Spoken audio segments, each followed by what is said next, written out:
ಪ್ರೀತಿಯ ವಿದ್ಯಾರ್ಥಿಗಳೇ, ಪ್ರಸ್ತುತ ವಿಡಿಯೋದಲ್ಲಿ ಪ್ರಥಮ PUC ಪಠ್ಯಭಾಗದಲ್ಲಿರುವ ದೇವನೊಲಿದನೆ ಕುಲವೇ ಸತ್ಕುಲಂ ಎಂಬ ಪದ್ಯಭಾಗದ ಅತ್ಯಂತ ಸರಳವಾದ ವಿವರಣೆಯನ್ನು ನೀಡಲಾಗಿದೆ. ಪದ್ಯಭಾಗವು ವಿದ್ಯಾರ್ಥಿಗಳಿಗೆ ಸರಿಯಾಗಿ ಅರ್ಥವಾಗಬೇಕು ಎನ್ನುವುದೇ ಈ ವಿಡಿಯೋದ ಉದ್ದೇಶವಾಗಿದೆ. ಹರಿಹರ ರಚಿಸಿರುವ ದೇವನೊಲಿದನ ಕುಲವೇ ಸತ್ಕುಲಂ ಈ ಪ್ರಸ್ತುತ ರಗಳೆಯಲ್ಲಿ ಚೆನ್ನಯ್ಯನ ಶಿವಭಕ್ತಿಯನ್ನು ಶಿವನು ಅನಾವರಣಗೊಳಿಸುತ್ತಾನೆ. ಚೋಳನಾಡಿನಲ್ಲಿ ಹರಿಯುತ್ತಿರುವ ಕಾವೇರಿಯ ವರ್ಣನೆಯನ್ನು ಕೂಡ ಇಲ್ಲಿ ಕಾಣಬಹುದು. ಹರಿಹರ ಕವಿಯು ಪದ್ಯದ ಆರಂಭದಲ್ಲಿ ಚೋಳ ದೇಶದ ವರ್ಣನೆಯನ್ನು ಮಾಡಿದ್ದಾನೆ. ಶಿವಭಕ್ತರು ನೆಲೆಸುವಂತಹ ಮಂಗಳಕರವಾದ ಪ್ರದೇಶ ಇದಾಗಿತ್ತು. ಎಲ್ಲಿ ನೋಡಿದರಲ್ಲಿ ಸಮೃದ್ಧ ಬೆಳೆ ಕೊಡುವ ಫಲವತ್ತಾದ ಭೂಮಿ, ಹಸಿರು ವನಗಳಿರುವ ಊರು, ತಂಪು ಇರುವ ನೆರಳು ಕೊಡುವ ಉದ್ಯಾನವನಗಳು ಶೋಭಿಸುತ್ತಿದ್ದವೆಂದು ಹರಿಹರನು ವರ್ಣಿಸಿದ್ದಾನೆ. ಕಾವೇರಿ ನದಿಯ ವರ್ಣನೆಯನ್ನು ಮಾಡುತ್ತಲೇ ಕಾವೇರಿ ನದಿಯು ಎಲ್ಲರ ಪಾಪಗಳನ್ನು ತೊಳೆಯುತ್ತಿದ್ದಳು. ಕಾವೇರಿ ನದಿಯು ಎಲ್ಲ ಸಸ್ಯಾವಳಿಗಳನ್ನು ಪೋಷಿಸುತ್ತಿದ್ದಳು.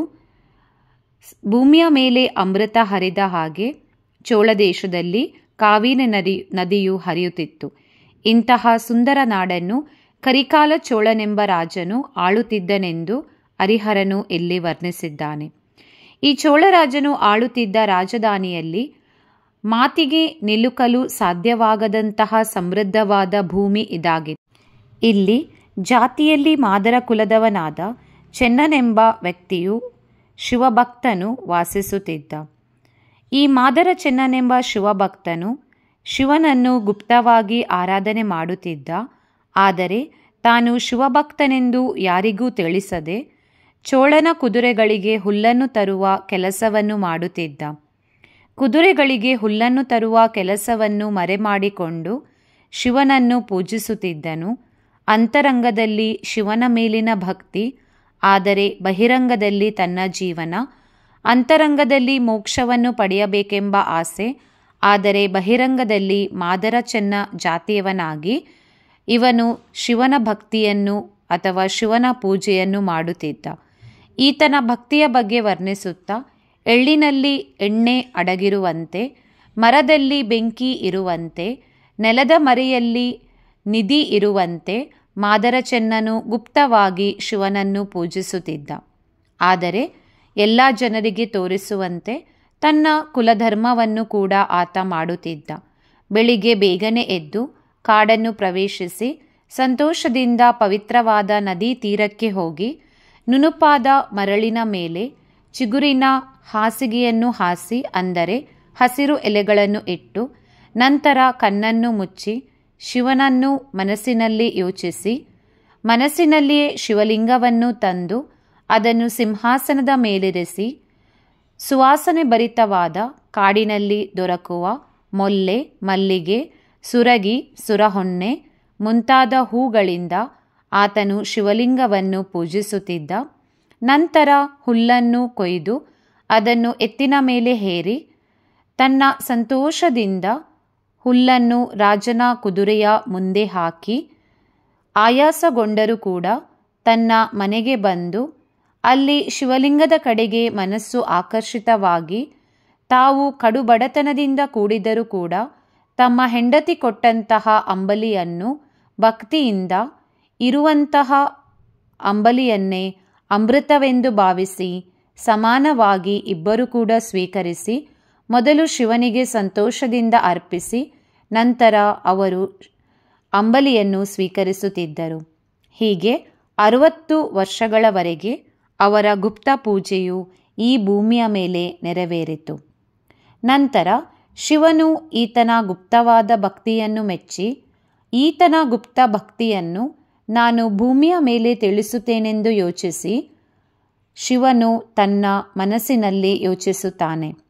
ಎಂದಿನಂತೆ ಒಂದು ದಿನ ಚೆನ್ನನು ಹೊಲಕ್ಕೆ ಹೋಗಿ ಅಲ್ಲಿ ಶಿವಲಿಂಗ ಪೂಜೆಯನ್ನು ಮಾಡಿ ಸಂತೋಷದಿಂದ ಹುಲ್ಲನ್ನು ಕೊಯ್ದು ಎತ್ತಿನ ಮೇಲೆ ಹೇರಿಕೊಂಡು ಬಂದು ಹುಲ್ಲನ್ನು ಕುದುರೆಯ ಮುಂದೆ ಹಾಕಿ, ನಂತರ ಮನೆಗೆ ಬಂದು ಶಿವನನ್ನು ಸ್ಮರಿಸಿ ಹೆಂಡತಿಯು ಅಂಬಲಿಯನ್ನು ತಂದು ನೀಡಿದಾಗ ಅಂಬಲಿಯನ್ನು ಆತ ಕುಡಿಯುತ್ತಿದ್ದನು.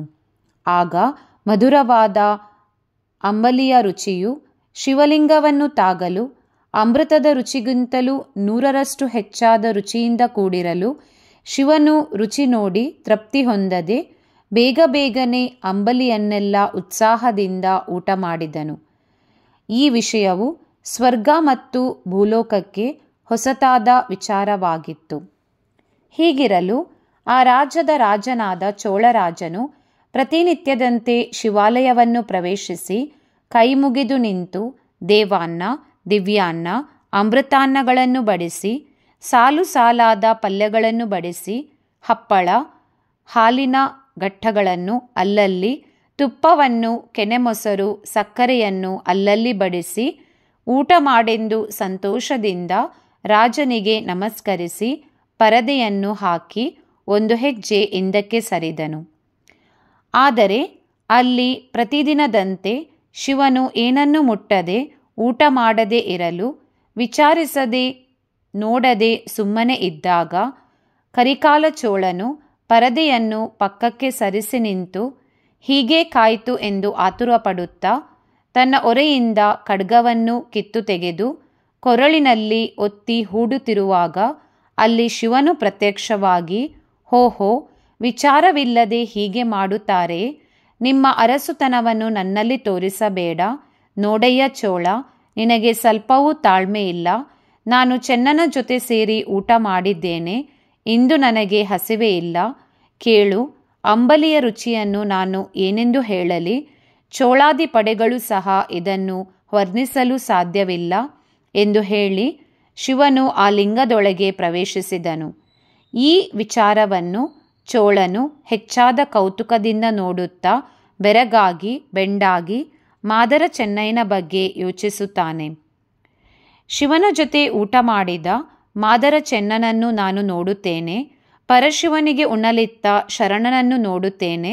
ಸಂತೋಷದಿಂದ ನಾನು ಅವನ ಕರುಣೆಯನ್ನು ಧರಿಸುತ್ತೇನೆ ಎಂದು ಯೋಚಿಸಿ ನಡೆಯಲು ತಿಳಿಯದ ರಾಜನು ಬರಿಗಾಲಲ್ಲಿ ಜನರ ನಡುವಿನಿಂದ ಹೊರಟು ತನ್ನ ಜೊತೆಗೆ ಬರುತ್ತಿರುವ ಸಮೂಹದ ಜೊತೆಗೆ ಎಡಬಲದಲ್ಲಿ ಇರುವ ರಾಜಕುಮಾರರ ನಡುವೆ ನಡೆದು ಬರುತ್ತಾ ಶಿವನ ಜೊತೆ ಊಟ ಮಾಡಿದ ಚೆನ್ನೈನನ್ನು ತೋರಿಸಿರಿ ಎಂದು, ಗುರುಲಿಂಗದೊಡನೆ ಊಟ ಮಾಡಿದ ಚೆನ್ನೈನನ್ನು ನನಗೆ ತೋರಿಸಿ ಎಂದು ಅಲ್ಲಿ ನಿಂತಿರುವ ಎಲ್ಲ ಜನರ ಬಗ್ಗೆ ಆತನು ಕೇಳುತ್ತಾನೆ. ಮಾತ್ರವಲ್ಲ, ದಿಕ್ಕು ದಿಕ್ಕಿಗೂ ದೂತರನ್ನು ಕಳುಹಿಸಿ ಚೆನ್ನೈನು ಇರುವ ಸ್ಥಳ ಯಾವುದು ಎಂದು ತಿಳಿದುಕೊಳ್ಳುತ್ತಾನೆ. ಚೆನ್ನ ಒಳಗಿರನೆಂದು ಅಲ್ಲಿರುವ ಜನರು ತೋರಿಸಿದಾಗ ಸಂತೋಷದಿಂದ ಆತನು ಚೆನ್ನನ ಗುಡಿಸಲಿನ ಒಳಗೆ ಹೋಗಲು ನಿರ್ಧರಿಸುತ್ತಾನೆ. ಒಳಗೆ ಚೆನ್ನೈನನು ವಿಚಾರ ಏನೆಂದು ತಿಳಿಯದೆ ಚಿಂತಿಸುತ್ತಾ ಇದ್ದನು. ಹೀಗೇಕೆ ಆಯಿತು? ರಾಜರು ಏಕೆ ನನ್ನ ಮನೆಗೆ ಬಂದಿದ್ದಾರೆ?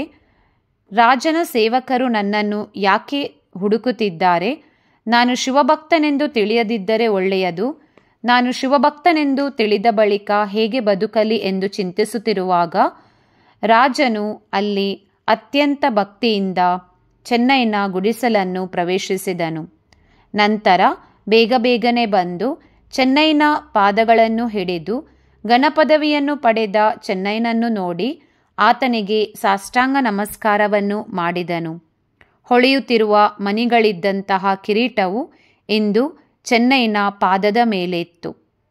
ಪಾದದ ಧೂಳನ್ನು ಕಣ್ಗಳಿಗೆ ಒತ್ತಿಕೊಂಡು ತೃಪ್ತಿಪಡದೆ ಕಾಲುಗಳನ್ನು ಭದ್ರವಾಗಿ ಹಿಡಿದು, "ನಿಮ್ಮ ಪಾದಗಳನ್ನು ನಾನು ಬಿಡೆನೆಂದು ಹೇಳಿದಾಗ ಚೆನ್ನೈಯನ್ನು, "ಏನಯ್ಯ ಚೋಳರಾಜನೇ, ನೀನು ಹೀಗೆ ಬರುವುದು ಸರಿಯೇ? ಭಾನುಕುಲದ ದರ್ಪಣನೇ, ನೀನು ಹೀಗೆ ಮಾಡುವುದು ಸರಿಯೇ? ನನ್ನ ಕುಲವನ್ನು ನೋಡದೆ ಬರುತ್ತಾರೆಯೇ? ನನ್ನ ಜಾತಿಯನ್ನು ತಿಳಿಯದೆ ಹೀಗೆ ಮಾಡುತ್ತಾರೆ" ಎಂದು ಹೇಳಿದಾಗ ಕರಿಕಾಲ ಚೋಳನು, "ದೇವರು ಯಾರಿಗೆ ಒಲಿಯುತ್ತಾನೋ ಅವರ ಕುಲವೇ ಸತ್ಕುಲ. ಘನಮಹಿಮನಾದ ಶಿವನು ಒಲಿದ ಜಾತಿಯೇ ನಿರ್ಮಲವಾದ ಜಾತಿ. ಶಿವನ ಜೊತೆಯಲ್ಲಿ ಊಟ ಮಾಡಿದ ನಿಮ್ಮ ಜಾತಿಗೆ ನಾನು ಸಮನಾಗಿದ್ದೇನೆಯೇ? ನಿನ್ನ ಪಾದಕ್ಕೆ ನನ್ನ ತಲೆ ಸಮಾನವಾದುದು. ನಿಮ್ಮನ್ನು ಬಿಟ್ಟು ನಾನು ನರಕಕ್ಕೆ ಹೋಗುವುದಿಲ್ಲ. ನೀವು ನನ್ನ ಜೊತೆಯಲ್ಲಿ ಬನ್ನಿ" ಎಂದು ಹೇಳಿ ಅಲ್ಲಿ ಚೆನ್ನೈನನ್ನು ಆನೆಯ ಮೇಲೆ ಕುಳ್ಳಿರಿಸಿ ಬಾವುಟಗಳಿಂದ ಪಟ್ಟಣವನ್ನು ಶೃಂಗಾರ ಮಾಡಿ ಚೆನ್ನನ ಬಗ್ಗೆ ಇಡೀ ಪಟ್ಟಣದಲ್ಲಿ ಸಾರಿಸುತ್ತಾ ಶಿವನ ದೇವಸ್ಥಾನದ ಮುಂದೆ ನಿಂತು ಪ್ರೀತಿಯಿಂದ ಆನೆಯ ಹತ್ತಿರ ಹೋಗಿ ಮೆಲ್ಲನೆ ಕೈಕೊಟ್ಟು ಅಲ್ಲಿ ಚೆನ್ನಯ್ಯನನ್ನು ಆತ ಇಳಿಸಿದನು. ನಂತರ ಚೆನ್ನಯ್ಯನನ್ನು ಶಿವಾಲಯದ ಒಳಗೆ ಕರೆದುಕೊಂಡು ಹೋಗಿ ತನ್ನ ಮತ್ತು ಶಿವನ ನಡುವೆ ನಡೆದ ಮಾತುಕತೆಯಾದ ಸ್ಥಳವನ್ನು ಚೆನ್ನಯ್ಯನಿಗೆ ತೋರಿಸಿದನು. ಆಗ ಚೆನ್ನಯ್ಯನನು ಶಿವನ ಮೇಲೆ ಕೋಪಗೊಂಡು, ನೀನು ಹೀಗೆ ಮಾಡುವುದು ಸರಿಯೇ? ಅನಾವಶ್ಯಕವಾಗಿ ಚೋಳನಿಂದ ಹಿಡಿದು ತರಿಸಿದ ತಪ್ಪನ್ನು ನಾನು ಏನು ಮಾಡಿದ್ದೇನೆ? ನಿನ್ನಲ್ಲಿ ಪದವಿಯನ್ನು ನಾನು ಬೇಡಲಿಲ್ಲ. ತಿಳಿಯದೆ ಅಂಬಲಿಯನ್ನು ಅರ್ಪಿಸಿದರೆ ಹೀಗೆ ಮಾಡುತ್ತಾರೆ ಎಂದು ಯೋಚಿಸಿ, ನಿನ್ನಿಂದ ನನ್ನ ಭಕ್ತಿ ಇಂದು ಎಲ್ಲರಿಗೂ ತಿಳಿಯುವಂತೆ ಆಯಿತು. ಇನ್ನು ನಾನು ಬದುಕಿ ಏನು ಪ್ರಯೋಜನ ಎಂದು ಹೇಳಿ ಹತ್ತಿರದಲ್ಲಿದ್ದ ಕರಿಕಾಳ ಚೋಳನ ಒರೆಯಿಂದ ಕತ್ತಿಯನ್ನು ತೆಗೆದು ಅದನ್ನು ಕೊರಳಿಗೆ ಒತ್ತಿಕೊಳ್ಳಲು ಮುಂದಾದಾಗ ಶಿವಲಿಂಗದಿಂದ ಶಿವನು ಪ್ರತ್ಯಕ್ಷವಾಗಿ ಚೆನ್ನಯ್ಯನನ್ನು ಹಿಡಿದುಕೊಂಡು, ವಿಚಾರ ಮಾಡದೆ ಹೀಗೆ ಮಾಡುವುದು ಸರಿಯೇ?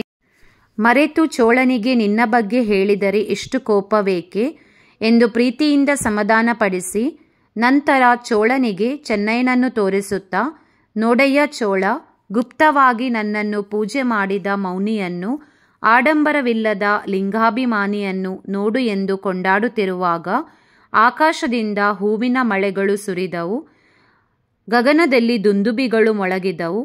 ಬಂದ ಪುಷ್ಪಕ ವಿಮಾನದಲ್ಲಿ ಚೆನ್ನಯ್ಯನನ್ನು ಕುಳ್ಳಿರಿಸಿ ಶಿವನು ಸಂತೋಷದಿಂದ ಕೈಲಾಸವನ್ನು ಪ್ರವೇಶಿಸಿ ಅಲ್ಲಿ ಸಿಂಹಾಸನದ ಮೇಲೇರಿ ಪಾರ್ವತಿಗೆ ಚೆನ್ನಯ್ಯನನ್ನು ಸಂತೋಷದಿಂದ ತೋರಿಸುತ್ತಾ ಚೆನ್ನಯ್ಯನಿಗೆ ಗಣಪದವಿಯನ್ನು ಕೊಟ್ಟು ಸಂತೋಷದಿಂದ ಶಿವನು ತನ್ನ ಕೈಲಾಸದಲ್ಲಿ ರಾಜ್ಯಭಾರವನ್ನು ಮಾಡುತ್ತಿದ್ದನು.